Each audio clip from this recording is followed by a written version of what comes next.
In 1990, Christopher impresses all teachers in school by completing a test that took Einstein 3 days in just a few hours. His older sister Michelle points out that he could go to college early, but he isn't sure he wants to go. On their way out, a soldier notices that Christopher has a cartoon robot on his t-shirt and scolds him, reminding him that war is coming. The robot on that shirt is Cosmo, the protagonist of a popular cartoon show. However, because anti-robot sentiment is growing around the nation, the show gets cancelled. Robots were first developed by Walt Disney for their parks in 1955, and later they were put into mass production, so they became the main source of workforce around the world. For years they worked without issues, but eventually they get tired of working and rebel. The robots demand rights of their own, so they organize protests all over the world led by Mr. Peanut. Debates go nowhere, and soon a war between humans and robots begins. Any person keeping a robot at home is considered a traitor. War isn't going well for humans, and Sergeant John appears on TV to explain why. Robots don't eat, don't sleep, and don't blink. For 2 years humanity keeps on fighting only to lose over and over again. One day the founder of Center Technologies, Ethan, invents the Neurocaster, a device that links the human mind to drone bodies. Now humans can fight the robot army on equal grounds, and in just 2 weeks, the war is over. Humans win and Colonel Bradbury is named the main hero.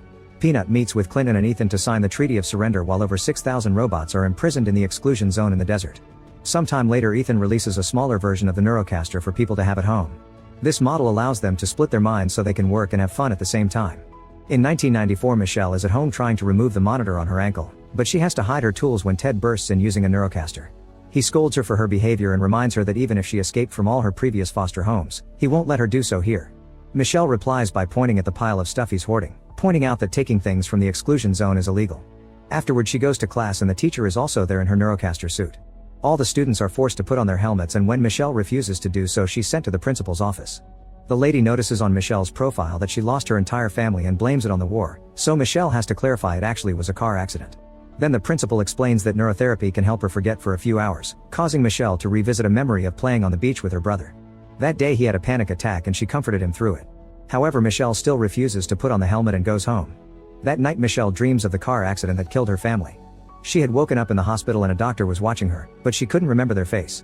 In the present, Michelle is startled awake by a noise outside. She looks out the window and notices a shadow moving in her yard, so she grabs a flashlight and goes out. Suddenly she sees an eye reflected on a bottle before the table falls, scaring her into running back inside. She tries to warn Ted about the intruder, but he's lost in the Neurocaster world. When the intruder breaks in, Michelle runs to hide under her bed. However, the intruder is a robot and easily lifts the bed to look at her with Cosmo's face. Michelle runs to the corner of the room and tries to communicate with Cosmo, who uses some gestures to indicate he's looking for her. This robot can't speak and opens his head so Michelle can fix his voice circuit, but unfortunately he only has a few pre-recorded phrases. Then Cosmo grabs a picture of the siblings and keeps pointing between himself and Christopher, implying they're the same person. Michelle doesn't believe him and forcefully pulls the picture from his arms, causing him to crash against the shelves. The noise wakes Ted up and he comes to the room to find Cosmo. He blames Michelle for this and yells at her, triggering an argument that ends with Ted pushing her against the robot. Cosmo makes the same gesture that Christopher used to make, convincing Michelle of his story before pushing Ted against the wall. A furious Ted grabs a golf club and tries hitting Cosmo, who quickly breaks the club and pushes Ted again. This time he ends up bleeding and rushes to call 911 before Michelle tases him until he's unconscious. Afterward Michelle and Cosmo get in Ted's car and the robot easily removes the monitor from her ankle. Michelle doesn't know how to drive but improvises when Ted comes after them in his Neurocaster. The car throws him off and the duo manages to leave. The next morning the car stops in the middle of the road because it has a flat tire. Michelle checks the trunk to get the spare, but that one is broken too. She starts bothering Cosmo with questions, so he explains Christopher is alive somewhere and controlling him from afar. When Michelle asks how to find her brother, Cosmo points at Center's company logo on a sign. Using a Dr. Pepper can and more gesturing, Cosmo mentions a doctor with glasses, and Michelle thinks about waking up after the accident again. Now she remembers Dr. Amherst's face and how he told her that Christopher died in the hospital. Then Michelle takes out a map and Cosmo points at a spot in the middle of the exclusion zone. They'll need a plan to break into such a dangerous place, and Michelle remembers all the illegal things Ted bought. There's a box in the car trunk with the address of the sender's P.O. box in New Mexico, so they decide to search for that person because they may know how to get inside the zone. The duo sneaks into a train for half of the journey and continues the other half on foot. In the evening Michelle stops at a store for food, and when she comes out she sees a truck coming, so she drags Cosmo to an alley to hide. The driver turns out to be John, who opens the P.O. box the duo was looking for and gets a bunch of money out of it. Then a man appears in his Neurocaster to buy a gun from John. Suddenly the client turns the weapon and threatens to shoot John, only to get hit by an electric shot that turns the Neurocaster off. This was done by Herman, John's partner robot, who helps him move the fallen machine while discussing how to get its parts. While they're distracted, Michelle and Cosmo sneak into the back of the truck. Meanwhile Bradbury finds Ted's abandoned car. The next day the truck arrives at an old mine near the exclusion zone. John and Herman move their latest acquisitions inside, unaware that Michelle and Cosmo are hiding in a box. While John and Herman argue over missing cables, Michelle tries to use the distraction to sneak around, but Cosmo accidentally activates a singing fish and gives away their location. When John and Herman surround them, Michelle explains she only wants a guide into the exclusion zone, but John thinks she's crazy. At that moment the elevator goes up and John concludes someone followed them, so the whole group hides. When the elevator comes back down it reveals Bradbury. He announces this place is now under the jurisdiction of the Robot Deactivation Task Force and makes John and Michelle come out with their hands up. John tries to pretend Michelle is his sister, but Bradbury recognizes her and says she's under arrest. Herman tries to shoot Bradbury with his electric beam, but Bradbury sees him and uses John as a shield. Then Bradbury opens fire, destroying big parts of the room while everyone runs to hide again. When he corners the robots, Michelle comes out and hits his arm with a fire extinguisher, only for Bradbury to steal it from her and destroy it. As the room fills with smoke, Michelle claps her hands to turn off the lights. Suddenly the fish decorations start singing again and Bradbury is distracted, so John shoots him from behind. His bullets do nothing to the Neurocaster's body and Bradbury quickly destroys his gun before grabbing John by the neck. Wanting to save him, Michelle and Cosmo surrender. After throwing John away, Bradbury starts walking toward the duo, explaining that Cosmo is marked for deactivation. At that moment Herman makes a huge crane claw fall and capture Bradbury. Then the whole group jumps into a mining car to escape, however John takes too long to find the right key and Bradbury gets enough time to escape. He shoots the cart to bring it down and tries to shoot Cosmo too, but Herman disarms him again and now both robots start fighting him. Michelle finds a bulldozer and traps Bradbury against the wall with it, causing some rocks to fall and bury him too. The mine is slowly crumbling, so the group has to rush out to save themselves. Seeing his home going down makes John scream in frustration and he yells at Michelle for ruining everything. He's interrupted by some weird noises nearby, so the group runs to hide in a cave and watch scavenger robots going around looking for parts to fix themselves. When John sees an opening, he comes out and destroys the robot so he can get into his garage, where he keeps a van and a huge suit that Herman uses to make himself bigger. After lots of arguing, Michelle convinces John to help her. Minutes later, Michelle, John, and Cosmo are inside the van, which is being carried by Herman in the suit. They enter the exclusion zone and Michelle sees all the destroyed robots on the ground. During the trip, John shares the story of how he met Herman. During the war, John's team lost a battle and was surrounded by enemies. The soldiers were supposed to be shot by the robots, but Herman saw John crying and saved him instead. A few days later the center drones found them and wouldn't listen to John when he tried to tell them Herman was good, so the duo had to run away to avoid getting killed.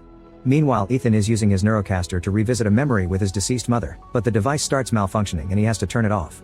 He yells at his scientists and demands to know what's happening to the company's systems, so the men reveal that Christopher has escaped.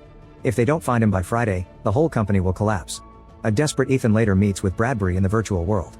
He knows that Cosmo is on Bradbury's hunt list and offers him a deal. Instead of taking Cosmo to the authorities, Ethan wants him to hand him over to his company. In the mine, Bradbury's Neurocaster is activated again. In the desert, the group is discussing the idea of entering an abandoned mall to search for food. A robot sees them and throws a fridge at them, breaking the van's front window. Herman tries running away, but the enemy keeps throwing things and causes him to fall. The van lands upside down and the group is immediately surrounded by robots, who capture them and take them to the mall. There's a whole society of robots inside, from entertaining models to regular house appliances. There's even a giant one outside that looks at them through the window. Mr. Peanut shows up and apologizes for capturing them, explaining the robots thought they were dangerous scavengers. When Michelle tells him about her situation, Peanut reveals that Dr. Amherst visited this place once and that he has a PhD in human-machine interaction. Peanut quickly kicked him out, so he doesn't know where the doctor is now. Michelle wants to go out to continue her search and John reminds her how dangerous it is at night, so he convinces her to wait until morning. In private, Michelle remembers her last Christmas with Christopher and how little she saw him since he went to college. She can't help crying at the memory, and Cosmo comforts her before playing the cartoon that the siblings used to watch together. Soon a bunch of other robots join the watch party, which is noticed by Peanut. Later, after everyone falls asleep, they're suddenly awakened by a male robot asking for Christopher. Cosmo raises his hand and the robot gives him a postcard that Amherst left for him. There's an address written on the card and a note saying that Amherst will be waiting for him. That address is in scavenger territory, so they can't enter it without a plan. Peanut overhears everything and introduces them to a training robot that keeps malfunctioning while trying to explain how to fight the scavengers. John thinks he may be a liability, but the robot impresses him by shooting baseballs at high speed. In the morning, Bradbury makes it to the exclusion zone and watches the mall from afar, noticing that the group is leaving in Peanut's car. They spend the whole day driving and by nighttime they finally make it to an abandoned amusement park where the address is supposed to be located. Michelle sees lights in one of the attractions, so she concludes someone must be around. Suddenly a huge clown head activates and creepy robots begin appearing around the heroes. The group immediately begins running as they shoot at any enemy that gets too close. Peanut tries to communicate with them, but the creepy robots only know how to growl. The group makes it to the building with the lights only to discover the doors are fake. The robots are coming closer and they don't know what to do. Suddenly more lights are turned on around the park and music starts playing on the speakers while fire comes out from a few statues. The robots back off in fear before a trapdoor opens under the group, causing them to slide down into a hidden tunnel. In an underground room they finally find Amherst, who is excited to see the postcard in Cosmo's hand. Michelle immediately pushes him and demands information on Christopher, so Amherst reveals the boy is on Center's labs in Seattle. After the accident, Christopher was put through some routine tests and the MRI machine alerted the hospital that he was special. He was exactly why they needed to win the war, so the doctor let Center take him and lied to Michelle about his death. Amherst now activates a computer that plays a video of an experiment. Christopher had been comatose and they thought it was permanent, so they connected his brain to the Neurocaster network to make it work. Amherst isn't proud of this but thinks it was necessary to save the world and points out Christopher would have died in bed if they hadn't taken him. 13 months after the beginning of the experiment, Christopher woke up and Amherst wanted to disconnect him. However, Ethan refused and threatened to kill Amherst if he tried. The doctor decided to run away, but before he left, he established a tiny connection between Christopher and the outside network. He also gave him the location of the mall so he could find a new family among the robots. Michelle points out Christopher already had a family and John punches Amherst for her. At that moment Bradbury appears outside and shoots the entrance to access the tunnel. He slides down too and finds the room empty. The lights suddenly go out and Peanut tackles Bradbury from behind to smash him against an electrical grid. Bradbury's Neurocaster is electrocuted for a few seconds and he drops his gun, but he manages to push Peanut off to recover. A fight ensues as Peanut reveals a sword hidden inside his cane, but Bradbury is still stronger and easily overpowers him. The rest of the group is sneaking out but they freeze when they hear a noise. A bunch of soldier Neurocasters appear in the air and land around the heroes, asking them to surrender. The training robot starts shooting balls with such strength that he manages to break a few of their helmets. All this is seen by Ethan through the cameras and he orders the soldiers to capture Cosmo by killing everyone else if necessary. Cosmo throws a ball to distract a soldier and Michelle appears behind him, shooting paint at him until his propeller malfunctions and he crashes into the ceiling. When a second soldier tries to capture her, Amherst shoots him down and tells the duo he knows a way out. John and the other robots keep on fighting the rest of the squad, defeating them with improvised weapons. In the underground room, Bradbury rips Peanut's hat off and says he broke the treaty, so what happens to his family is his fault. At the same time a bunch of soldiers arrive at the mall. Then Bradbury comes out and starts shooting at attractions randomly. Amherst tells his friends to run before he comes out to comfort Bradbury, daring to shoot. Bradbury hesitates to kill another human being, so Ethan takes over a Neurocaster and shoots Amherst himself. The doctor falls on some debris and dies when a metal bar impales him, which leaves Bradbury reconsidering his morals. Michelle and Cosmo try to run away but they're surrounded by soldiers. One of them holds Michelle down while the other grabs Cosmo to then fly away. Bradbury shoots the Neurocaster holding Michelle and tells her to go home before he flies off too. In the morning the group returns to the mall and finds it in ruins with most of the robots destroyed. Meanwhile Cosmo is taken to the Center labs to reunite with Christopher's body. As Ethan connects him to the system, Bradbury realizes he was lied to and Cosmo isn't just a robot, so he's angry that he was sent to hunt a boy. Ethan reminds him that this child helped him win the war and claims that sacrifice is required to move a species forward. Back in the mall, John tells Michelle that she shouldn't give up and that he'll help her if she decides to keep on fighting. Then Michelle checks Amherst's computer to confirm it has the codes to leave the exclusion zone and the location of the Seattle lab. The computer also explains if they disconnect Christopher, the entire Neurocaster system and the company itself will shut down. At that moment Peanut comes back and reminds her that he signed a treaty to achieve peace, but Michelle changes his mind by pointing out that the attack on the mall means the treaty is invalid. Using a bunch of abandoned trucks, John, Michelle, and all the surviving robots leave the desert and make their way to Seattle. Herman even finds a new giant suit and uses it to start throwing things at the Center labs, cracking their windows. Ethan immediately sends all his soldiers out so Herman and John begin running away to make them follow them, creating an opening for Michelle and Amherst's computer to sneak into the building.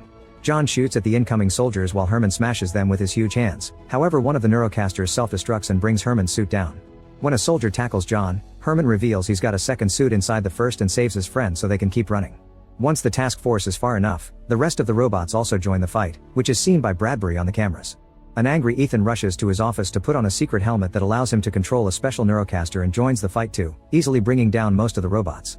In the main lab, Amherst's computer pretends to be a crazy violent robot to scare the scientists away. Michelle confirms her brother is still alive but to talk to him she'll need a Neurocaster. At the same time Bradbury goes outside and tells Peanut where to find Ethan, saying he's finally found someone less human than a robot. Then he disconnects his Neurocaster, finally quitting the war. When Michelle puts on the helmet, she finds herself in the memory of her last Christmas with her brother. She tells Christopher that she wants to save him, but he explains that his body is weak and disconnecting him will kill him. He doesn't want to live the rest of his life in this state though, so he tells his sister to do it anyway. In the meantime Ethan destroys Herman's final suit. The little guy is also hurt and John rushes to help him, but it's too late. At that moment Ethan is found by Peanut, who says he wants to renegotiate the treaty. In the lab, Michelle refuses to disconnect her brother because she doesn't want to lose him again. Christopher insists he hasn't felt anything in years so he can't be saved, but her friends do need the help. After lots of tears, Michelle says goodbye to Christopher and returns to the real world to finally disconnect him. All the Neurocasters instantly go down and the robots celebrate their victory. John is still sad over Herman, whose head suddenly opens and reveals a tiny robot inside. Chaos takes over the world as all computers stop working. The news starts covering Center's experiments on a human child, and Ethan is arrested while people begin asking for the exclusion zone to be taken down. In the desert, John and the robots help Michelle make a video in which she tells people to leave their helmets behind and enjoy the world again.